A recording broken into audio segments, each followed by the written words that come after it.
de esta nueva actividad de la sociedad. Sin lugar a dudas, la pandemia y este encierro nos tienen hasta el gorro a todos.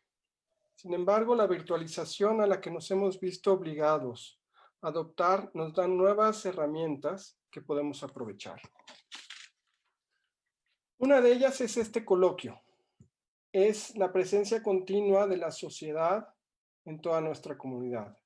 Nos da la oportunidad de vernos más allá del Congreso. Nos da la oportunidad de ver a otras caras que de otra manera no veríamos. Le agradezco enormemente a Lucero, a Pepe, a Patricia, haber aceptado formar el comité académico. Estoy seguro que nos traerán maravillosas conferencias, maravillosos conferencistas.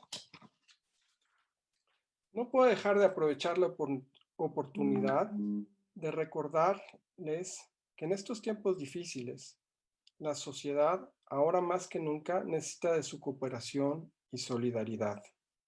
El déficit de la sociedad es grande y para equilibrarlo necesitamos de las cuotas de todos. Sin más, le dejo el micrófono a Javier, que nos presentará a nuestro primer conferencista, Luis Núñez. Muchas gracias. Buenas tardes. Es para mí un placer presentar al primer conferencista de este coloquio de la Sociedad Matemática Mexicana. Es Luis Núñez Betancourt. Él es originario de la ciudad de Durango, de la capital en Durango, y estudió su licenciatura en la Universidad de Guanajuato y en el CIMAT, terminando en el 2008, y partió a Estados Unidos a hacer un doctorado especializándose en álgebra conmutativa en la Universidad de Michigan. Y el título de la tesis ya vislumbra los intereses multidisciplinarios dentro de las matemáticas que tiene Luis, porque se llama Propiedades finitas de la cohomología local. Entonces, la palabra cohomología lo lleva uno a álgebra homológica. Lo local suena a topología, entonces de alguna forma han hecho ideas que vienen de la topología, la convierten en álgebra homológica, y la cuestión de las propiedades finitas son métodos algorítmicos finitos para poder demostrar propiedades de la cohomología local. En ese sentido, él utiliza herramienta de álgebra conmutativa contemporánea para atacar problemas de tipo geométricos. Entonces, para mí es un gusto presentarles a Luis. Por favor, Luis. Bueno, pues muchas gracias, Javier, por la presentación. También quiero aprovechar este momento para agradecer a la Sociedad Matemática Mexicana por esta actividad. Está padre. Y también quiero agradecerles a los organizadores, a Lucero, a Pepe y a Patricia por tenerme aquí. Es de verdad un gusto y un placer. Vale, entonces déjenles comparto mi pantalla con las diapositivas. No, permítanme, me equivoqué. Tengo que compartirles todo el... Listo. Para que funcione. Un segundo. Full screen. Ok. Creo que ahí ya deben de ver mi pantalla completa, sin problemas. Sí, ¿verdad? Ok, perfecto. Gracias. Bueno, pues hoy les voy a hablar de un par de trabajos que concentran ideas de álgebra combinatoria, geometría y topología. Estos trabajos, el primero es con Sandra Spiroff, que está en la Universidad de Mississippi, y con Emily Witt, que está en la Universidad de Kansas. El segundo trabajo es con Lilian Lanis López, que está en la Universidad Autónoma de Nuevo León, y con Pedro Ramírez, que está haciendo ahorita el doctorado en CIMAT conmigo. Este segundo trabajo se originó de hecho de la tesis de maestría de Pedro, que estaba en ese momento estudiando en la Universidad Autónoma de Nuevo León. Vale. Entonces, antes de comenzar, quiero hacer unos comentarios iniciales. De hecho, es más como pedir perdón por cosas que van a pasar, ¿no? Entonces, desde un principio les digo. Primero, algunos de los resultados que van a presentarse aquí son más generales, ¿no? La prioridad para mí ha sido que la charla sea accesible para todos. Estoy pensando en gente que está a finales de la licenciatura. Me disculpo si no logro este cometido, pero bueno. Algunos resultados van a ser más generales, ¿no? Entonces, quiero presentar la versión más amigable de cada teorema. Entonces, no la más general, y quiero evitar cualquier tecnicismo. Segundo, algunos resultados no van a ser presentados de la misma forma que se encuentran en los artículos publicados o en los libros.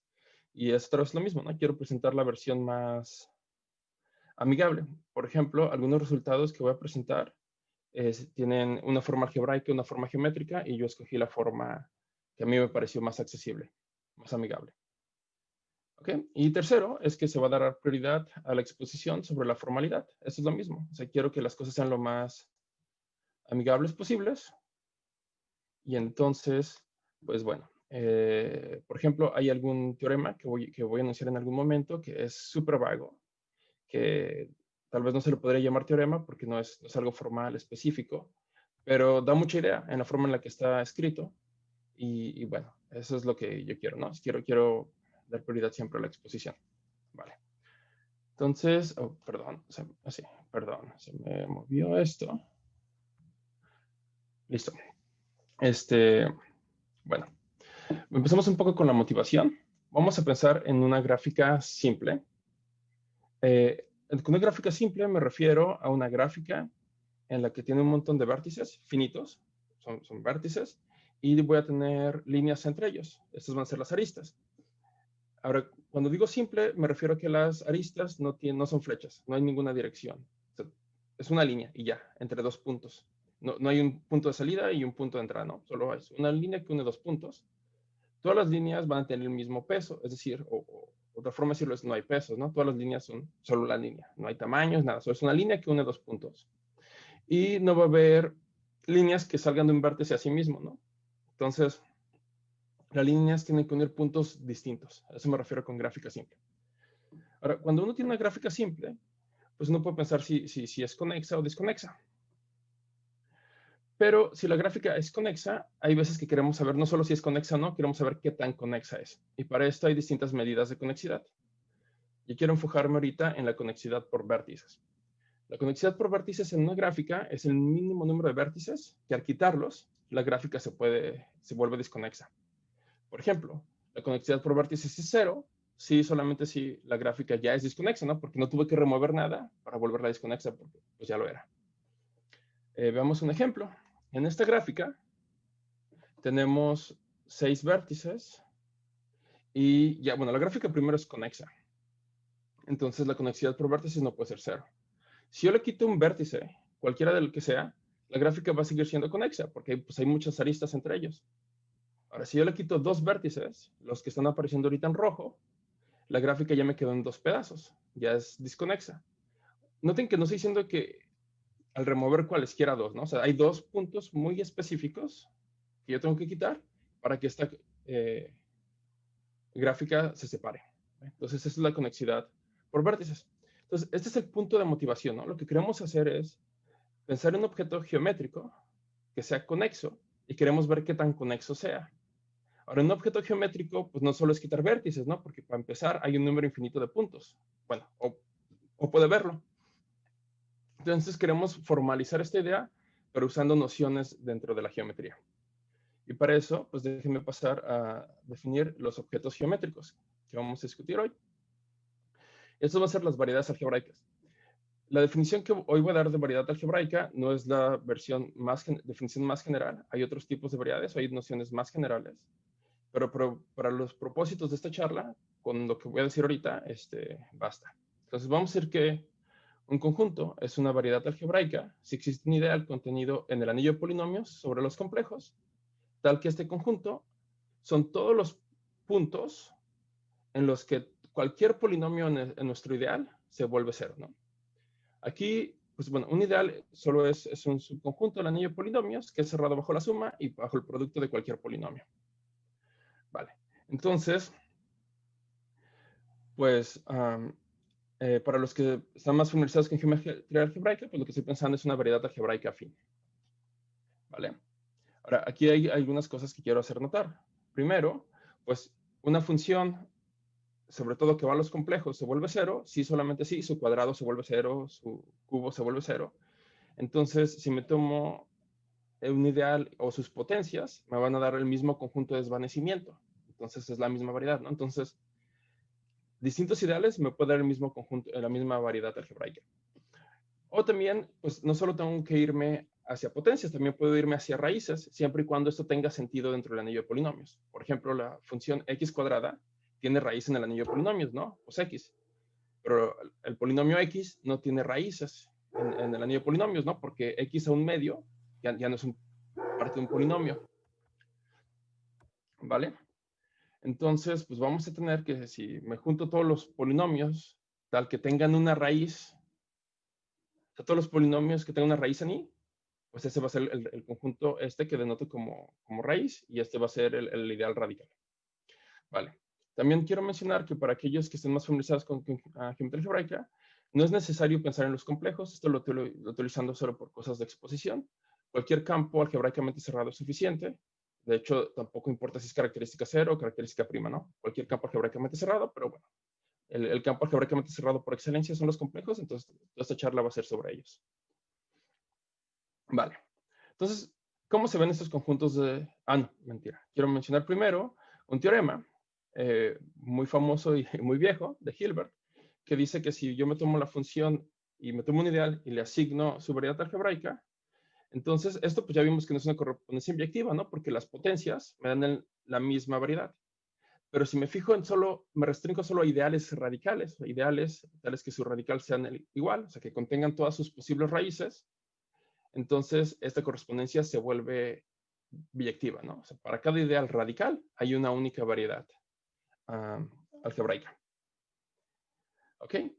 Entonces vamos cómo se ven estas variedades, ¿no? Cómo es el objeto geométrico. Aquí tenemos tres curvas que están dadas, ¿no? La primera está dada por y al cuadrado menos x al cubo menos x al cuadrado. Y podemos ver que es como pues, un moñito, ¿no?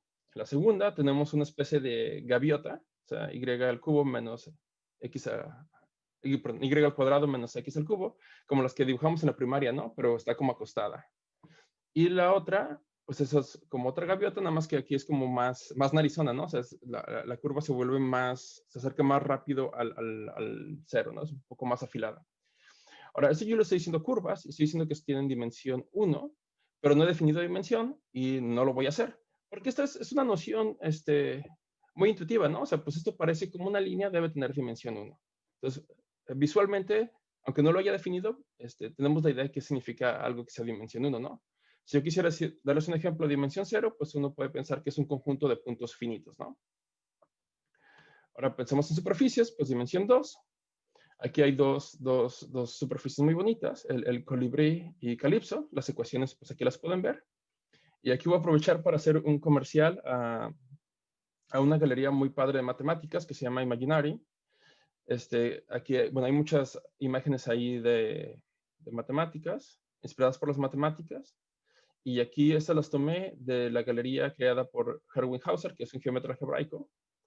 Y bueno, aquí están estos dos, ¿no? Y estas dos son superficies, ¿no? Otra vez, no definí dimensión, pero pues podemos ver echándoles un buen ojo, buen vistazo. De hecho, ni tan bueno, ¿no? Es muy fácil, ¿no? Ver que estos se parecen como un plano, ¿no? O sea, al menos localmente en algunos puntos. Entonces, esto parece dimensión 2. Y voy a terminar con mi superficie favorita. Este es el murciélago. Esta es mi superficie favorita por dos razones. Primero, porque, bueno, soy fan de Batman y este se parece como al logo de Batman.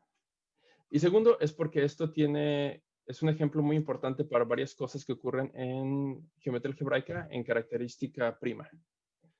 Y bueno, aunque hoy estoy hablando cosas de álgebra conmutativa sobre los complejos, en realidad uno de los aspectos que más me gustan de la álgebra es en característica prima, ¿no? En campos finitos. Y tiene una importancia ahí especial. Esta imagen la tomé de la página de mi asesor doctoral, de Mel Hochster. Y bueno, ahí está. Sale. Bueno, entonces quiero hacer algunas observaciones sobre las variedades algebraicas. pues si me tomo el ideal todo el anillo, pues este en particular va a tener la función constante 1. Si la función constante 1, cuando la evalúo en cualquier punto, pues me da 1, ¿no? Porque es constante. Entonces no puede ser el 0. Entonces no existe un punto que vaya a desvanecer al polinomio constante 1. Entonces la variedad algebraica asociada al total es el vacío. Ahora, si me voy al otro extremo, al ideal más chiquito, que está dado por la función polinomial 0, entonces que lo pienso como función es la función constante 0, y pues aquí todo se desvanece, ¿no? Porque pues es constante. Ahora, si yo quiero unir dos variedades algebraicas, lo que tengo que hacer es multiplicar los ideales, ¿no? Porque ya sabemos, cuando estamos trabajando con los números complejos, de hecho también con los números reales o con cualquier campo, que si el producto me da 0, entonces uno de los dos tenía que ser 0, ¿vale? Entonces, usando esta idea que uno aprende en la licenciatura, pues se puede ver que la unión de dos variedades la unión de variedades asociadas a los ideales es la variedad asociada al producto de estos ideales. Porque el producto de los ideales pues, es generado por todas estas combinaciones.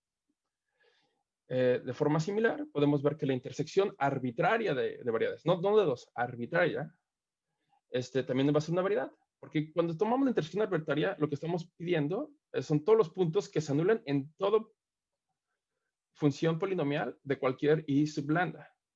Entonces, aquí, pues al pedirle eso, pues es lo mismo que si me fijara en el ideal que contenga a todos los i sublambda, y pues va a ser la suma, ¿no? Y de ahí sale.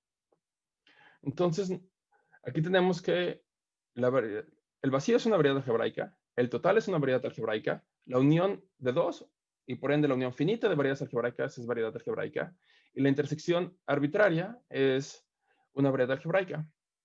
Entonces, pues esto nos da una topología definida por cerrados, no por abiertos. Si nos tomamos el complemento, pues ya tenemos los axiomas de una topología con los abiertos, ¿no? Entonces, la topología de Zariski en Cn es aquella donde los cerrados son variedades algebraicas.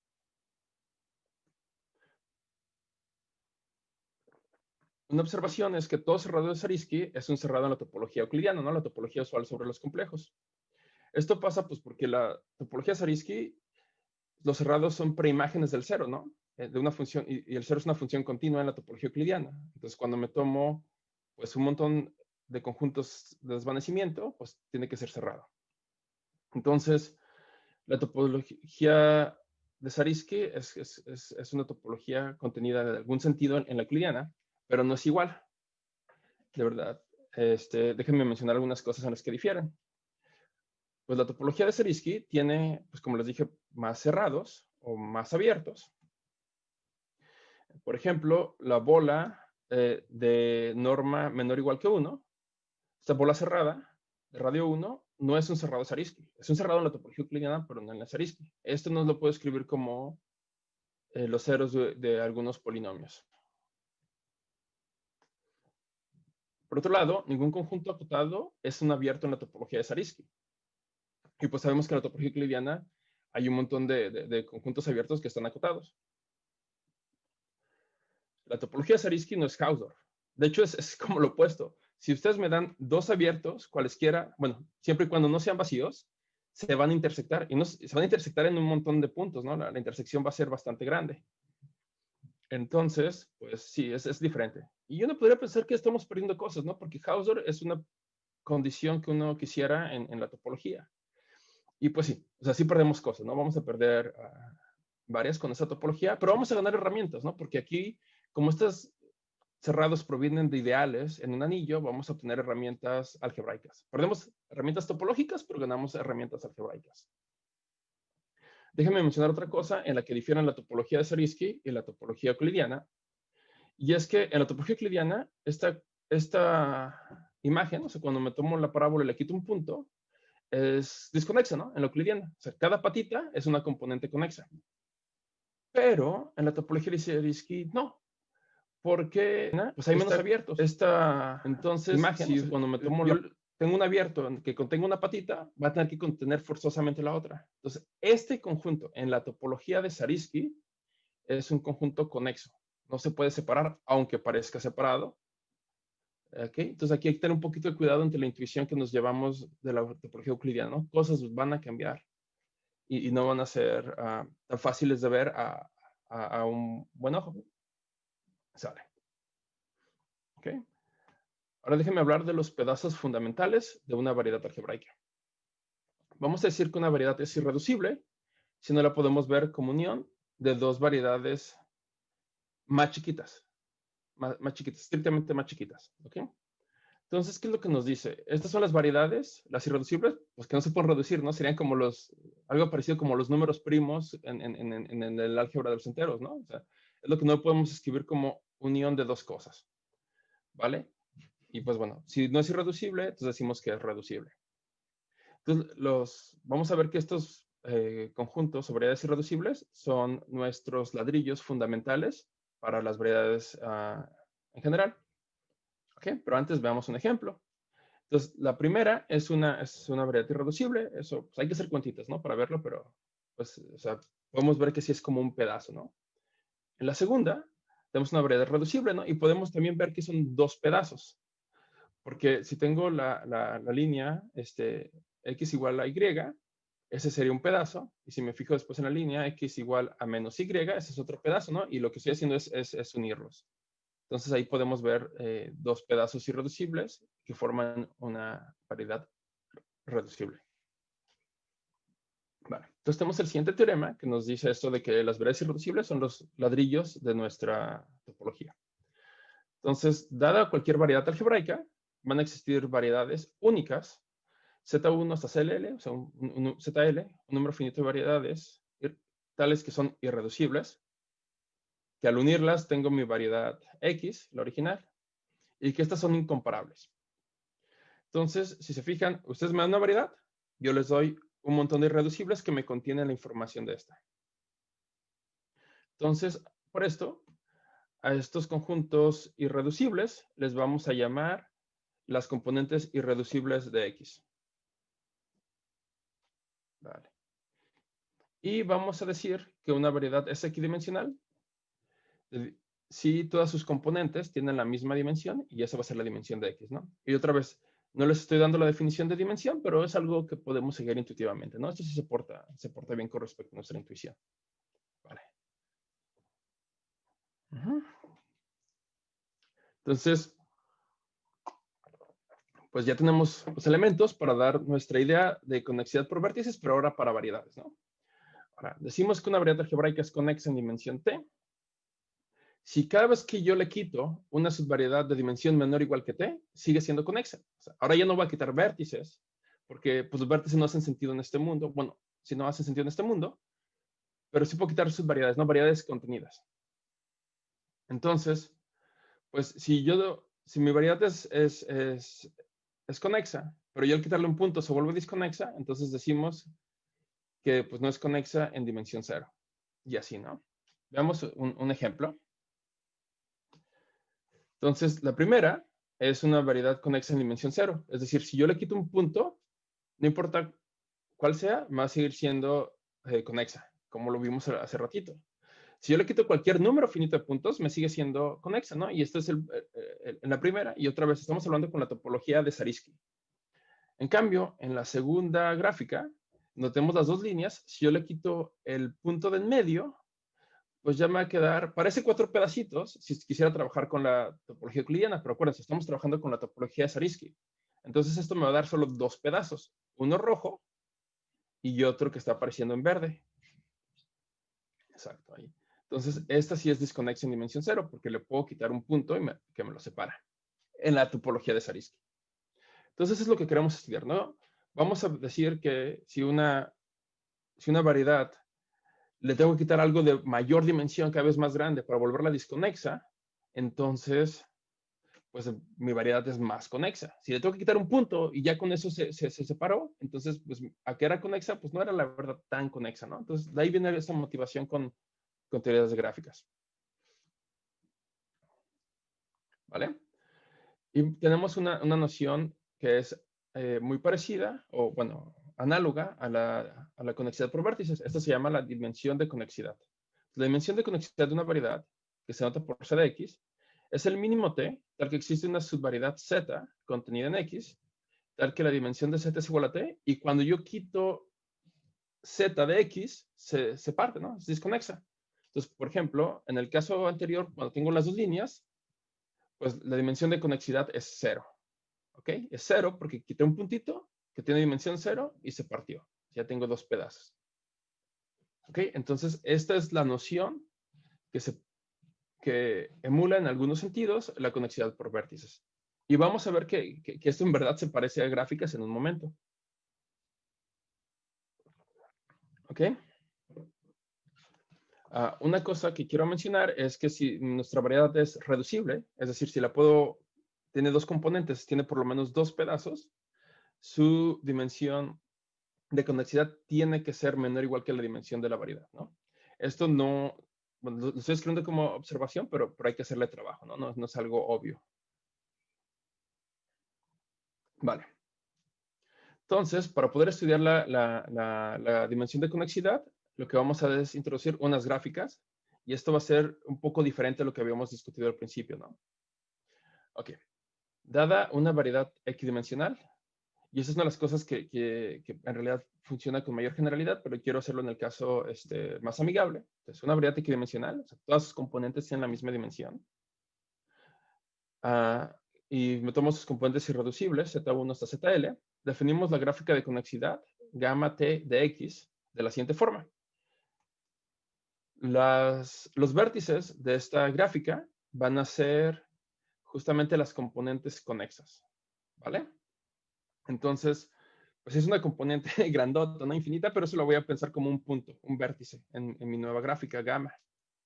Y voy a decir que hay una arista entre dos componentes diferentes si cuando yo las intersecto me queda algo de dimensión mayor o igual que d menos t. ¿Ok? Y aquí parece que, ¿por qué no le pones t en lugar de menos t? Y se ve un poco raro, pero la verdad es que esto viene de unas nociones algebraicas y entonces hace mucho sentido ahí. En fin. Ok, entonces, los vértices son mis componentes irreducibles y decimos que hay una arista si cuando las intersecto la dimensión es grande, ¿no? O sea, es mayor o igual que d menos t. Veamos algunas propiedades y luego vemos un ejemplo, ¿vale? Primero, ¿qué pasa con el 0? Entonces yo digo que la gráfica cuando t es igual a 0 no tiene aristas. Volvamos a la definición para verlo. Pues si t es igual a 0, lo que estoy diciendo es que la intersección de dos componentes, que va a haber una arista solo si la intersección de dos componentes tiene dimensión igual, mayor o igual que d, pero como es una subvariedad, pues aquí en este caso es igual a d. Ahora, pero si yo tengo componentes diferentes, hay una forma en la que uno puede demostrar que su dimensión tiene que bajar, por lo menos en 1. Entonces, la dimensión máxima que esta intersección puede tener es d menos 1. Entonces, si aquí tengo 0, pues esto nunca va a pasar. Por eso es que el gamma de 0 no tiene aristas. Ahora, ¿qué pasa si ahora yo intersecto todos y tengo un punto en común? Hay un punto que está en absolutamente todas las componentes irreducibles. Entonces quiero estudiar quién es gamma d. Pues volvamos otra vez a la definición. Si aquí pongo, en lugar de t pongo d, pues lo que me va a quedar es 0.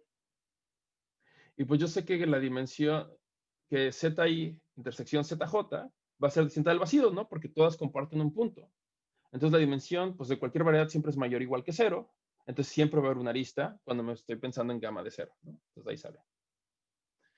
Y justamente por la definición, ahí uno puede ver que lo que estoy obteniendo es como una filtración de variedad, de gráficas, ¿no? O sea, gamma 0 es la más chiquita, esa contiene a gamma 1, y lo que estoy diciendo es, pues todos tienen los mismos vértices, pero me refiero a contenciones con las aristas, ¿vale? Entonces, pues tengo de la más chiquita a la más grande, y luego tengo por ahí un montón de variedades, digo, de gráficas. Vale. Veamos un ejemplo. Entonces, aquí ya lo tengo expresado una variedad con sus componentes irreducibles. Lo que estoy pensando es esta variedad, que son la intersección de tres subespacios vectoriales en C6. ¿Ok? El primer subespacio es donde X es igual a Y, que es igual a 0. Entonces, Z, W, U y V, en este pedacito pueden ser lo que quieran, ¿no? Entonces, eso me da un espacio, subespacio vectorial de dimensión 4. Si hago lo mismo con otra, pues va a ser algo parecido, pero ahora los que son 0 son Z y W.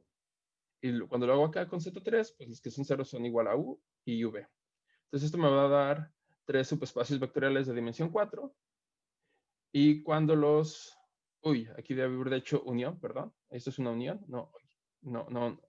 Esto aquí que puse el BDI es la unión de Z1 con Z2 con Z3. Me disculpo por el typo.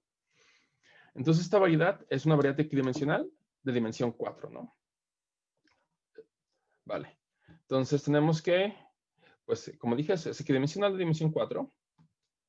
Y vamos a tener que gamma 0 y gamma 1 no tienen aristas, ¿no? Porque yo sé que la intersección de cualesquiera de estos dos va a ser por lo menos un espacio vectorial de dimensión 2, ¿no? O sea, por ejemplo, si intersecto Z1 con Z2, por ahora lo que estoy pidiendo es que X, Y, Z y W todos se vuelvan 0. Entonces, las únicas variables libres van a ser U y V. Entonces, eso me queda algo de dimensión 2. Y se acuerdan, estos son como dimensión complementaria. Entonces, aquí estoy pidiendo que la dimensión sea por lo menos 4.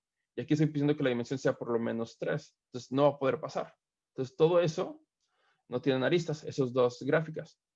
Pero si me voy a la 2, a la 3 y a la 4, las gráficas gamma 2, gamma 3, gamma 4, pues ahora estoy pidiendo que las intersecciones sean por lo menos 2, 1 o 0. Pero como ya vi que la intersección de cualquiera de estos dos va a tener dimensión 2, entonces pues ahí, perdón, pues siempre voy a tener una arista, ¿no? Entre cualesquiera dos. Entonces esas son la gráfica completa. Y como tenemos 3 vértices, pues lo que son es solo el triangulito. Vale.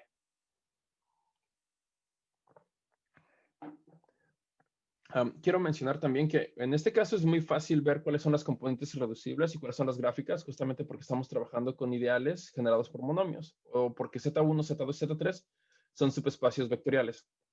En general, es difícil calcular las componentes irreducibles y las gráficas, ¿no? Por la misma razón. Hay cosas que se pueden hacer computacionalmente en estos programas de Singular o Macaulay 2, pero si uno pone anillos ya un poco más complicados e ideales un poco más complicados, puede que eso tarde muchísimo. Esto es fácil de hacer en este caso porque justamente estamos trabajando con unión de espacios vectoriales, ¿no? Subespacios vectoriales. Vale. Ok, entonces el primer teorema que une estas dos cosas es que es en conjunto con Sandra Spiroff y con Emily Witt, es que si X es una variedad equidimensional de dimensión D, entonces la dimensión de conexidad ya lo pude traducir a cuando ciertas gráficas son conexas. Entonces, si se fijan, pues la gráfica D es la que más puede ser conexa, ¿no? Y luego la D-1 y así va bajando, ¿no? Porque es la gráfica que contiene más aristas, ¿no? De cuando estábamos aquí. El gamma D es la que tiene más aristas y luego el D-1 y así, ¿no? Entonces, si la última es conexa, entonces yo quiero ver el punto, o bueno, quiero ver el punto. Si esta es conexa, quiero ver el punto donde pasa de conexa a disconexa. Y es lo que me va a dar la dimensión de conexidad. Y esto pasa justamente porque la dimensión de conexidad está codificada en las componentes irreducibles. ¿Vale? Entonces es la primera parte del teorema. Pero este teorema nos dice más. Pues si la gráfica es disconexa, pues ya sé que eso me va a decir en qué punto. O sea, si la gráfica es disconexa, eso me dice que la dimensión de conexidad, pues no puede ser esto. Pero además me dice cuántas componentes puedo obtener, ¿no? O sea, si el gamma d menos t es disconexa, lo que me va a decir es que yo puedo encontrar una variedad de dimensión menor que t, que me va a separar a mi espacio, pero también me dice cuál es el máximo número de pedazos que voy a obtener. Entonces, no solo me está diciendo cuál es la dimensión, sino me dice que donde la parto, pues qué tan feo lo hice, o cuántos pedazos me quedaron. Entonces, esto me traduce un problema de topología de variedades algebraicas a un problema de gráficas. ¿Vale? Entonces, aquí ya se unieron combinatoria, topología, geometría y álgebra, ¿no? Vale. Entonces, ahí cumplí con el título, ¿no? Ahora, como les mencionaba, bueno, mentira, vamos primero al ejemplo. En el ejemplo anterior, pues ya habíamos visto que justamente cuando paso en el gamma 2, es la última que es conexa, entonces la conexidad, la dimensión de conexidad de esta es 2. Pero como les mencionaba, esto se puede calcular justamente porque estoy trabajando con una variedad que es unión de subespacios vectoriales. En general es un poquito difícil de calcular. Entonces, en la siguiente parte de esta charla, quisiera mencionar cómo le hacemos para calcular esto de una forma más razonable.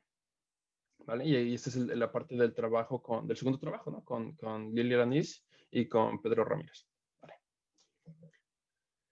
Entonces vamos a hablar de formaciones de Grobner.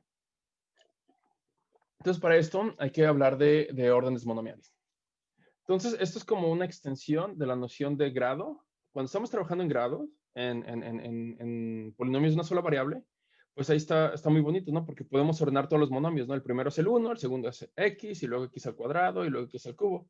Pero cuando tenemos dos variables, ordenarlos ya no es tan claro, y de hecho vamos a tener distintas posibilidades. Entonces, un orden monomial es un orden que me permite ordenar estos monomios, ¿no? Entonces, vamos a pedir que un orden en el conjunto M de monomios, vamos a pedir que sea total, es decir, que pues, cuando sea un orden no sea transitivo, no sea reflexivo, y que cualquiera dos monomios los pueda comparar. Pero vamos a decir que aparte este orden total es monomial si, primero, cualquier cosa que no sea el 1 es mayor al 1, ¿vale? Entonces el 1 va a ser el más chiquito. Y 2, vamos a pedir que si yo tengo una desigualdad, no, si x al alfa, aquí estoy utilizando la notación de multiexponente, si x al alfa es mayor que x a la beta, y yo multiplico ambos lados por el mismo monomio, la desigualdad se preserva, ¿no? O sea que el orden es compatible con el producto de monomios, ¿no? Y algo muy bonito es que cualquier orden monomial es un buen orden.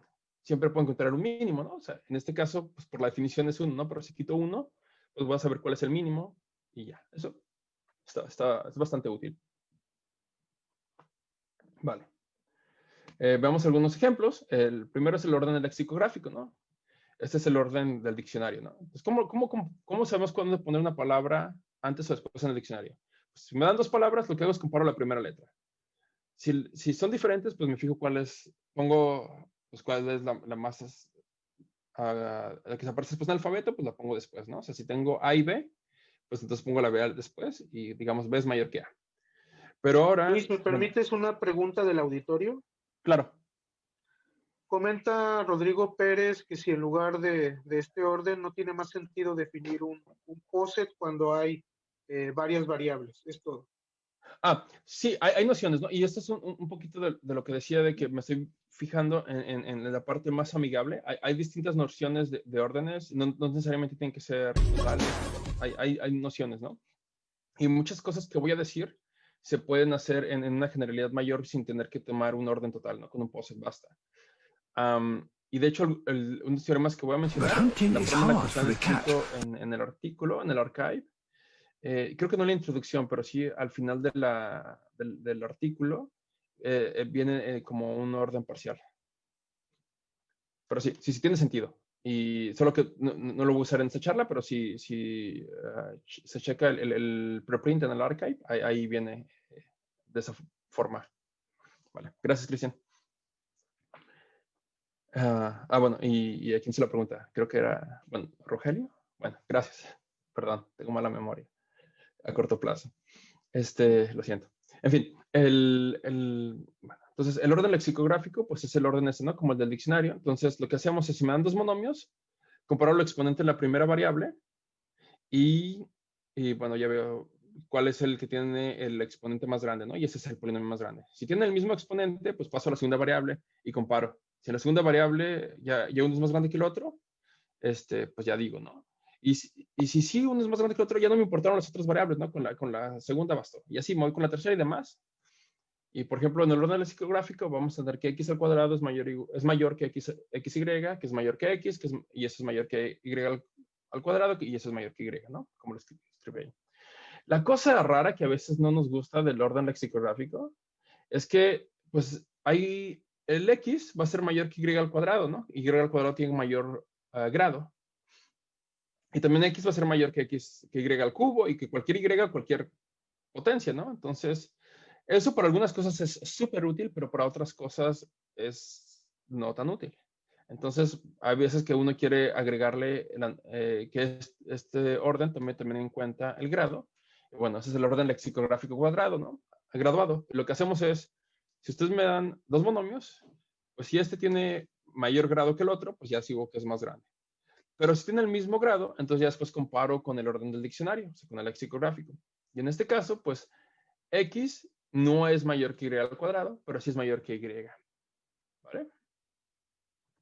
Estos son dos ejemplos. Y la verdad que tienen distintas funciones, depende de qué es lo que quieran ustedes calcular o hacer con ellos. Vale. Ok, entonces, si ustedes me dan un polinomio y tengo un orden monomial, pues el polinomio tiene un número finito de términos, ¿no? Y cada término pues tiene un monomio. Entonces yo voy a decir que su monomio más grande, o su monomio inicial, pues va a ser el monomio más grande que tenga ahí, ¿no? Que tenga un coeficiente distinto de 0. Y esto lo estoy comparando con respecto al orden monomial. Veamos un ejemplo. Si mi polinomio es x al cuadrado más y al cubo más z y z al cuadrado, entonces su parte inicial con el orden lexicográfico va a ser x al cuadrado, ¿no? Porque pues x es la variable más grande y pues los otros dos monomios no tienen x. Bueno, el primero tiene x y el segundo sí tiene x, pero tiene más chiquita, ¿no? Ahora, pero ahora si comparamos con el orden lexicográfico cuadrado, pues x cuadrado ya no puede ser, ¿no? Porque es el de grado más chiquito. Entonces con el orden lexicográfico graduado, pues el monomio más grande va a ser x, y, z al cuadrado. Vale. Entonces ahí vamos.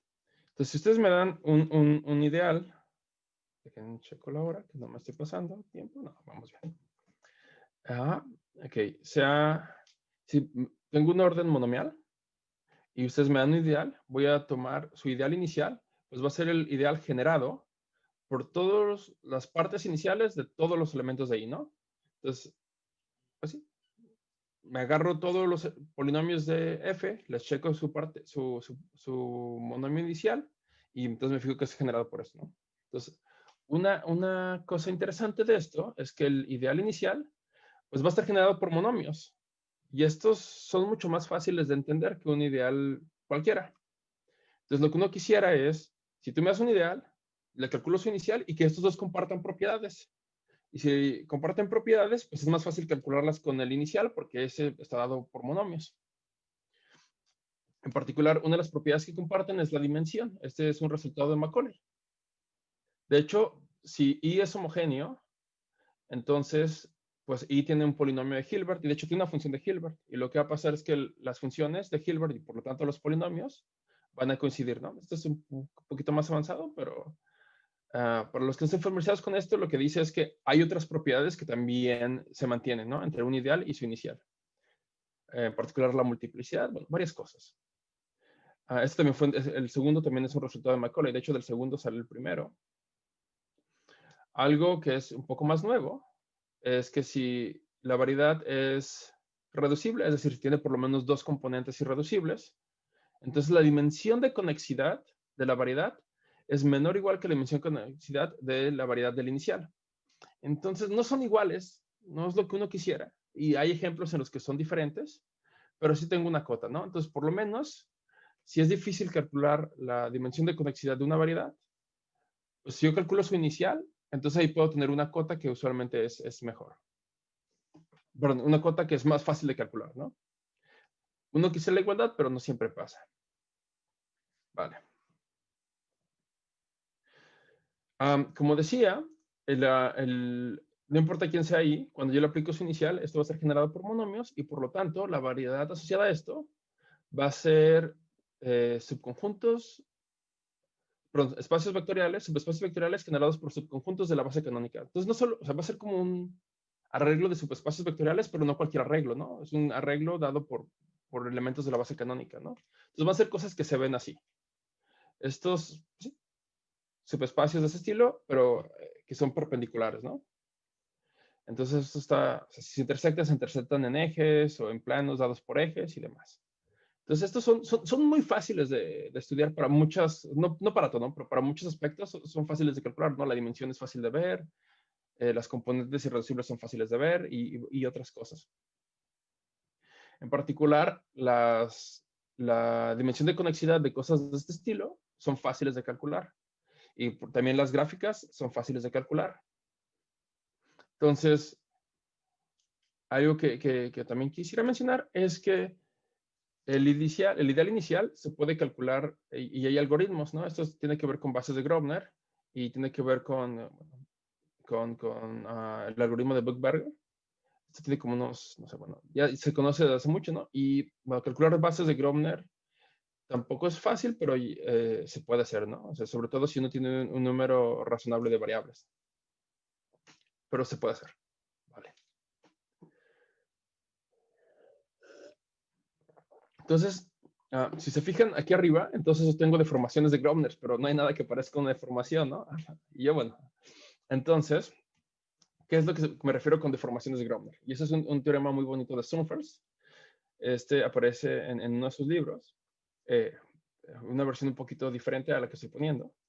Y es que esto me dice, es que dado un ideal, cualquier ideal de polinomios, existe una familia de ideales indexados por lambda, donde lambda es un número real entre 0 y 1, tal que cuando yo lo evalúo en 1, o sea, I de 1 es el ideal original y I de 0 es el ideal inicial. Es decir, lo que me está diciendo es que estos ideales van cambiando, pero no cambian continuamente, ¿no? O sea, se van deformando entre uno y el otro, ¿no? De ahí viene la palabra deformación. Otra forma de verlo es, intuitivamente, es que el ideal I y su inicial son como homotópicamente equivalentes, ¿no? O hay una homotopía entre los dos, ¿no? No estoy definiendo homotopía ni estoy diciendo que sean homotópicos, ¿no? Pero estoy diciendo, intuitivamente se portan de esa forma. Y veamos ejemplos, ¿no? Si yo tengo dada la variedad por dos puntitos, o sea, el 1, 1 y el menos 1, menos 1, ¿cuál va a ser la familia de variedades o de ideales, ¿no? Si me fijo, va a ser los ideales, perdón, la variedad asociada a esos ideales va a ser el lambda, lambda y menos lambda, lambda.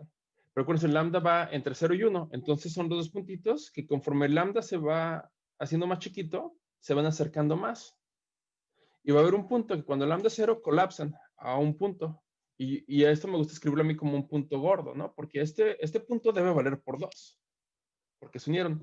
Y aquí es uno de los problemas fundamentales, ¿no? Porque pues cuando yo estoy hablando con variedades desde un principio, estamos viendo que una variedad con cualquier potencia son la misma. Entonces, de alguna forma estamos perdiendo esta noción de multiplicidad, ¿no? O sea, aquí no podemos decir que un punto vale 2 o 3. Y eso es lo que se pierde cuando nos vamos a la geometría, pero si nos fijáramos solo en el álgebra, no pasaría, ¿no? Entonces, bueno, aquí tenemos dos puntos y va deformándose hasta que caemos y colapsa en un punto, ¿no? Ahora, si se fijan, si yo aquí pongo cualquier lambda distinto de 0, estas, las primeras dos gráficas, o las primeras dos variedades son como isomorfas, ¿no? Pues las dos son dos puntos, o sea, como que pensamos que deberían ser equivalentes. Pero la última no, cambió porque colapsó. Veamos otro ejemplo. Aquí sí tenemos la variedad dada por la parábola acostada, x menos y al cuadrado. Entonces, cuando tomo esta deformación dada por el teorema Sturmfers, me queda x menos lambda y al cuadrado. Pero lambda cuando se va haciendo chiquito, ¿no? Entonces, lo que va a pasar es que las dos patitas de la parábola se van pegando cada vez más x igual a 0, al eje y, digo, hacia el eje y, que está dando por x igual a 0. Y en el punto cuando lambda es igual a 0, colapsa. O sea, bueno, no colapsa, no, pero se abre completamente. Y se fijan aquí, estas tres sí son iguales. ¿Qué fue lo que cambió? ¿Qué hace que una cosa se preserve más que la otra? No es que las tres se parecen. O sea, cuando colapsó con lambda igual a 0, pues sí cambió, pero no cambió tanto. No sigue siendo como una línea. O sea, solo que ya no está curveada. Y aquí el punto importante es que el ideal donde, o sea, todos estos que teníamos son ideales radicales, ¿no? Los que tenemos en las primeras dos.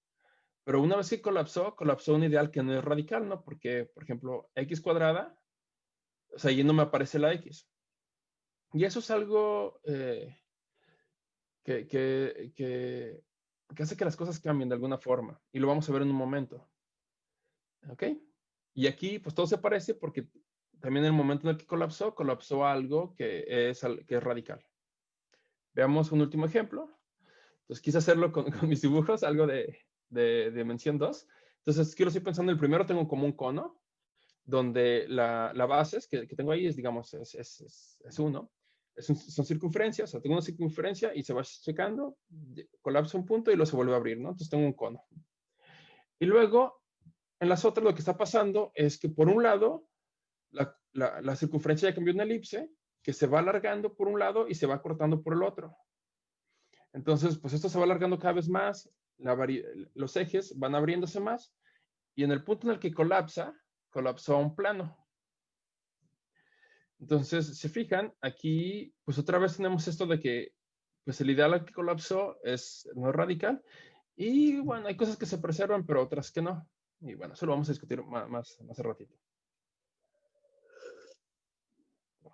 Ok. Entonces, cuando el ideal inicial es radical, entonces hay cosas que pasan que son muy útiles, ¿no? O sea, si es un ideal homogéneo. Es un teorema de Conca y Barbaro creo que hace 1 o 2 años, que dice si I es un ideal homogéneo y su ideal inicial es radical, entonces lo que vamos a tener, que sea radical un ideal inicial, significa que los monomios que lo generan no tienen 2 por ahí. O sea, todos los exponentes es 1 o 0. ¿Ok? Pero es un ideal monomial, generado por monomios. Y entonces, si el inicial de I es un ideal radical, entonces algo curioso que va a pasar es que muchos invariantes homológicos van a coincidir. Y este es uno de esos teoremas que les dije que no es muy formal, porque no les estoy diciendo que invariante homológico coinciden. Para los que están más familiarizados con este tema, pues me refiero a los A invariantes y los números de Betti extremos. Los que no, pues bueno, son cosas homológicas, ¿no? Que coinciden. Y de hecho, algunas cosas que también van a coincidir si vemos estas variedades desde el punto de vista de teoría de singularidades, que también van a coincidir. Y esto, una de las cosas por las que pasa es porque, o sea, cuando colapsa un ideal y me fijo en sus variedades, pues como todo quedó radical, la correspondencia sigue portándose muy bien, inclusive en el momento de colapsar. Y es algo bastante útil. Y bueno, el teorema que quería contarles hoy, que es con Lilia Landis López y con Pedro Ramírez Moreno, es que si I es homogéneo y su ideal radical, y su inicial es radical, el ideal inicial, entonces el número de componentes de sus gráficas de conexidad es el mismo. Las gráficas no son las mismas. Las gráficas pueden cambiar. De hecho, uno puede tener mucho más vértices que la otra. Pero el número de componentes conexas va a ser exactamente el mismo. Entonces, lo que vamos a tener es como un vértice dado en la gráfica original, ¿no? Como B de I. A lo mejor un vértice se convierte en 2 cuando me voy al ideal inicial, pero cuando se separan, como que se quedan pegados con una línea. Eso es algo bastante curioso, pero pasa. Y pues por ende, por el teorema anterior, el que discutíamos hace ratito, pues vamos a tener que su dimensión de conexidad es el mismo, ¿no? Entonces, ya sabemos que había una desigualdad, pero si el inicial es radical, entonces tenemos una igualdad, ¿no? Y en este caso, pues ya es más fácil poder calcular la dimensión de conexidad, porque pues ahora en lugar de tratar de calcular las componentes irreducibles y meterme con las gráficas ahí, lo que puedo es calcular su idea inicial, y entonces ya todo es mucho más fácil, ¿no? Porque estoy lidiando con espacios vectoriales. Vale. Y esto es todo lo que quería contarles. Entonces, gracias a todos por su atención. Y antes de irme, quiero hacer eco a lo que Renato dijo en un principio y decir que la sociedad, bueno, recalcar que, como dijo Renato, la sociedad nos requiere de todos sus miembros. Entonces, por favor, no olviden adquirir y renovar su membresía, ¿no? Entonces, quiero terminar con ese comercial. Vale. Gracias.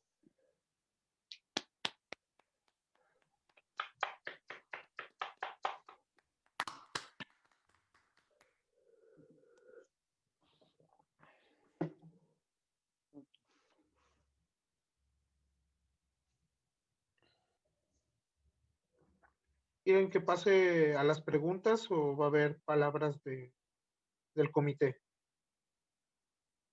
No, a las preguntas. Ok. Bueno, gracias Luis. Tenemos un par de preguntas del auditorio. Si me permites.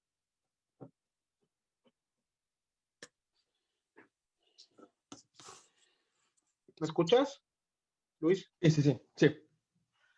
La primera es de Pablo Meré Hidalgo. Él nos dice que si en la práctica ¿hay algún orden monomial que sea mejor para los cálculos que tú desarrollas? Depende un poco qué quieres hacer. Primero, o sea, si lo que quieres es como eliminar variedades y tomar intersecciones o cosas del estilo, en muchas ocasiones, o imágenes de morfismos algebraicos, el lexicográfico es como el mejor.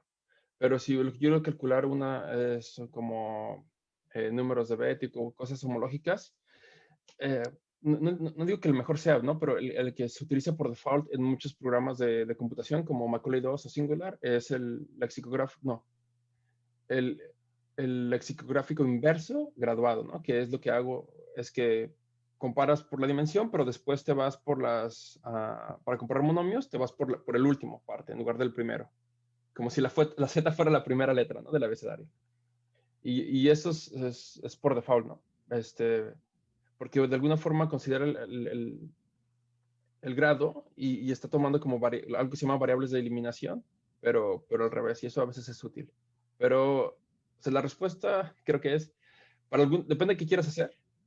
Los programas de cálculos tienen sus favoritos por algunas razones sí, ya. Gracias, Pablo. Muy bien, gracias. Tenemos otra de Luis Yair. Él dice que si usas alguna teoría de intersección particular para sus trabajos, si usan una teoría de intersección particular para sus trabajos. No. No, pero a lo mejor por ahí hay algo, ¿no? Pero no usamos nada de teoría de intersección. No, pero tal vez hay algo por ahí en trabajos futuros, pero no se me ocurrió ahorita una conexión directa, pero valdría la pena explorarlo. Sale, gracias, Tocayo, por la pregunta. Muy bien, tenemos otras ya un poco más pesadas. Pregunta Pedro Luis del Ángel si cuando el inicial no es radical, ¿qué pasa si tomas la potencia simbólica para separar los puntos? Si es posible visualizar algún resultado similar al Conca Bárbaro o al que ustedes obtuvieron. Bueno, o sea, sí en algún sentido, pero no. O sea, la respuesta a la pregunta exacta es no, porque pues la potencia simbólica tiene el mismo radical que la original, ¿no? Entonces las variedades no van a distinguirse. Ahora, pero si lo que tú quieres pensar es tratar de fijarte ya en la teoría de ideales y a lo mejor de divisores, cosas que sí guarden multiplicidad, entonces ahí hay algunas cosas que se parecen, sobre todo porque las potencias simbólicas tienen propiedades diferenciales. Y ahí uno puede decir, por ejemplo, si un resultado reciente de N. y Herzog dice que si el inicial, si las potencias simbólicas y ordinarias del inicial son las mismas, entonces lo mismo pasa con el original. Entonces hay resultados del estilo. Pero no son precisamente acerca de conexidad, no son más como de aspectos homológicos de potencias simbólicas. Muchas gracias. Tenemos ahora a Jesús Muciño. Y bueno, pregunta él si toda gráfica abstracta aparecerá como gráfica de conexidad de alguno de los problemas que están estudiando. Sí, es el problema de realizabilidad. Ok. La verdad, no me acuerdo. Creo que la respuesta es bajo algunas condiciones, pero la verdad no me acuerdo. Lo que sí me acuerdo es que hay un trabajo de Sandra Spiroff, mi coautora, y de Sean Seiger, se me olvidó su segundo apellido.